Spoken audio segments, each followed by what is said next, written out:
Hey y'all, how's it going? This is Cole Thompson. Since the weather's pretty much starting to transition, we're starting to get a lot more hot, starting to get more warming trends coming. We're pretty much about to make that transition into spring, pretty much looking spring dead in the face right now. So there's going to be a lot of fish pulling up everywhere, Florida, Texas, Alabama. It's probably about to happen full swing right now. So I've already seen some fish on the bed down here. They've probably been spawning for a couple weeks now, but I still feel like the main wave hasn't pulled up yet just because we've still had some weird fronts lingering around, like I still got on a hoodie right now. So I just wanted to go over a few baits that might help you catch more fish up shallow this time of year. First one, obviously, can never overlook stick bait, Senko, whatever you want to call it. Pretty much any color works good. It's just so natural this time of year. It seems like when fish are up shallow, they just can't deny it. You put a Senko on the bed, it's probably gonna do some work at least every time. That's always a bait I have on the front deck this time of year. It's simple, but you just can't not have it on the front deck. And it also works really good as a follow-up bait. If you have fish that are not fully committing, you put that Senko back in there on their head, they're gonna eat it. Next one after that is gonna be an unpegged Texas rig with an 1/8 ounce. I got on a baby brush hog right now, but during the spawn, I usually do like to go unpegged just because I feel like it gives the bait a little more natural look in the water, natural presentation. If you flip it up on the bed, it kind of lets it sit there and wave back and forth naturally instead of having that nose pegged down. So yeah, anytime I'm really not fishing around super heavy cover, I'll probably unpeg my weight and kind of just let that bait do its thing.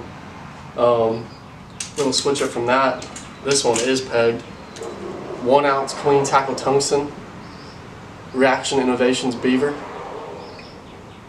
That flipping setup right there is going to be really good if you get fish that want to push up, but then we get that pesky late in the season cold front, kind of pushes them off.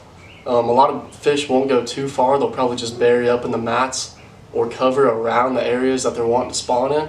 So usually if you have a good area that's been productive, but maybe it's a colder morning and you're still trying to get bites, you just got to slow it way down, pick apart all the vegetation around that area, and that flipping rig can definitely get you bit, and it can definitely be a good one. So when they do get a little more active, well, still got a little grass on it from the last time I was throwing it, that queen tackle swim jig, that's actually a queen tackle flipping jig, 3/8 ounce, beaver on the back. I like the beaver this time of year when I'm flipping and when I'm throwing a swim jig because it doesn't have a lot of action for the tails. It kind of flows really natural, and I think it mimics a bluegill or a brim really well. Usually when you're bed fishing, you see a lot of bluegill and brim as well, kind of up around the bed, and that beaver kind of just imitates how they're never really like swimming off too fast like the bluegill and brim. When they're around the bed, they're just kind of just like hanging out, swimming, and I think that beaver does a really good job coming through the water. And a bait that I feel like some people sleep on but can really be good if you start throwing it earlier than everybody else is that hollow body frog. My first frog fish last year was in March on Pickwick, and I still had pants and a hoodie on. And I used to, never really throw a frog unless it was fall time, but lately I've realized that you can actually get a lot of good bites on the frog early in the season.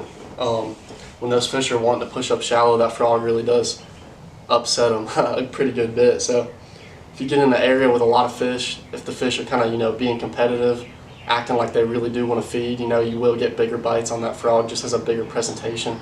I think it just mimics a bluegill, kind of like a wounded big bluegill just floating on the top, just kind of sitting there waving around. Those big fish will definitely key on that. And another one that's a Florida staple this time of year, still got some grass on that one too, that devil's horse. There's a lot of different names for it now. A prop bait is probably your most common name. I still call it a devil's horse because that's the OG. But definitely like that devil's horse. A lot of guys talk about bed fishing with it. I think that I've actually had my best, probably my best bites on it, like a little post spawn when they start darting fry. And yeah, I mean those baits right there, that'll do you pretty good up shallow this year. I know everybody pretty much just talks about deep water fishing now, so I'm trying to mix it up a little bit, keep them honest. Keep them honest up shallow, that's all you can really do. But yeah, it should be a good spawning season. We've had a pretty good change of weather lately. It's been warm, but like I said, we still got lingering cold fronts, so it should bust wide open here in the next couple weeks. And you know, that's pretty much for the whole southeast. I know y'all northern guys are still a little late right now. Probably still pretty cold up there, but it's getting there though. Spring's coming. We're looking at spring dead in the face, and pretty much my favorite time of year. So y'all get out there. It's a good time to make getting on the water a priority for sure. There's big fish to be caught, and it's about that time.